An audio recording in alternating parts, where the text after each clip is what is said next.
कर्नाटक विधानसभा चुनाव परिणाम ने अब तक कांग्रेस और बीजेपी से समान दूरी रखने वाले विपक्षी नेताओं को अपने फैसले पर पुनर्विचार करने को लेकर मजबूर कर दिया है।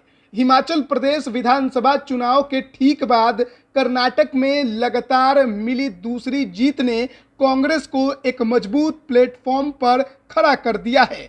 संपूर्ण एका विपक्ष, गैर कांग्रेस विपक्ष या यूपीए की एकजुटता, इन तीनों खेमों में बटे खेमों को लोकसभा चुनावों से पूर्व एक मंच पर लाना नीतीश कुमार के बूते की बात है। क्या शरद पवार, ममता बनर्जी, अरविंद केजरीवाल को नीतीश कुमार राष्ट्रीय स्तर पर एक मंच पर लाने में सफल हो पाएंगे? कर्नाटक चुनाव परिणाम आने के बाद कांग्रेस को संजीवनी मिल गई है। कांग्रेस की सफलता से बीजेपी को जितना बड़ा झटका लगा है, कम से कम उतना ही झटका विपक्ष के नेता ममता बनर्जी, अरविंद केजरीवाल, शरद पवार और नीतीश कुमार जैसे सरीखे नेताओं को भी लगा है। राहुल गांधी को मानहानि मामले में सजा और उस आधार पर उनके चुनाव लड़ने पर तत्कालिक रोक के आदेश में ज्यादातर विपक्षी दलों के नेताओं को प्रधानमंत्री पद को लेकर एक सुनहरा अवसर दिखाई दे रहा था। नीतीश कुमार समेत विपक्ष के कई नेता जो पीएम पद का सपना देख रहे थे, अब बैकफुट पर आ जाएंगे।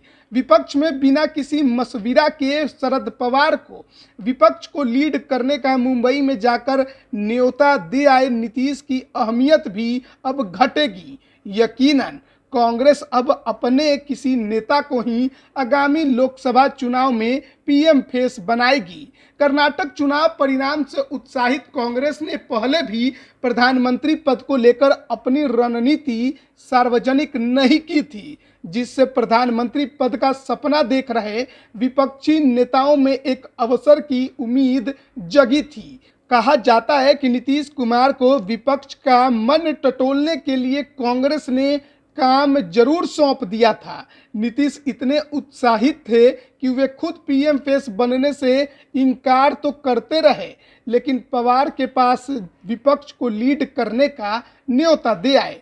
हालांकि शरद पवार ने इस पर कोई स्पष्ट टिप्पणी नहीं दी। अब कांग्रेस देश की दूसरी बड़ी पार्टी है, जिसकी कर्नाटक समेत 4 राज्यों में सरकार है। ऐसे में विपक्षी एकता के झमेले में पड़कर वह सीटों पर कोई समझौता करने को शायद ही तैयार होगी और उसकी पहली पसंद नए सिरे से यूपीए को संगठित करना होगा। कांग्रेस में पीएम पद के सबसे बड़े दावेदार तो राहुल गांधी ही हैं, लेकिन जब तक उन्हें अदालत से रियायत नहीं मिलती, वे चुनाव नहीं लड़ पाएंगे। हालांकि अदालती फैसले को स्वीकार कर राहुल गांधी भारत जोड़ो यात्रा का बाकी बचा दौरा पूरा कर लें तो यह कांग्रेस के लिए संजीवनी साबित हो सकती है। उन्होंने अपनी यात्रा दक्षिण भारत से ही शुरू की थी, जिसका असर कर्नाटक चुनाव परिणाम के रूप में दिखा। इन परिस्थितियों के बीच कांग्रेस के लिए पीएम फेस की घोषणा करने का सही समय है। राहुल गांधी और खड़गे से मिलने के बाद उत्साहित मुख्यमंत्री नीतीश कुमार के मनोबल पर पानी फिर सकता है, क्योंकि कांग्रेस अब बैकफुट पर खड़ी राष्ट्रीय पार्टी नहीं रही। अब कांग्रेस अपनी शर्तों पर विपक्षी दलों को साधने की कोशिश करेगी। कांग्रेस भी जानती है कि लोकसभा चुनाव में विपक्षी दलों के बिना उसके सत्ता तक पहुंचने की संभावना बिल्कुल भी नहीं है, इसलिए वो साथ तो लेगी, लेकिन अपनी शर्तों से शायद ही अब समझौता करने को तैयार होगी। शरद पवार तक विपक्षी नेतृत्व का संदेश पहुंचाने वाले नीतीश कुमार की जरूरत चुनाव से पहले शायद ही कांग्रेस को अब महसूस होगी और इस परिणाम के बाद वो लगभग बेरोजगारी के कगार तक पहुंच जाएंगे। जाहिर है कर्नाटक विधानसभा चुनाव परिणाम का सबसे ज्यादा असर नीतीश कुमार पर पड़ेगा। नीतीश ने 2025 में बिहार की कमान तेजस्वी प्रसाद यादव को सौंपने की घोषणा कर दी है। उधर आरजेडी तो उन्हें पीएम प्रत्याशी बनाने पर आमदा थी, लेकिन नीतीश कुमार शायद इसके संभावित खतरे से वाकिफ थे।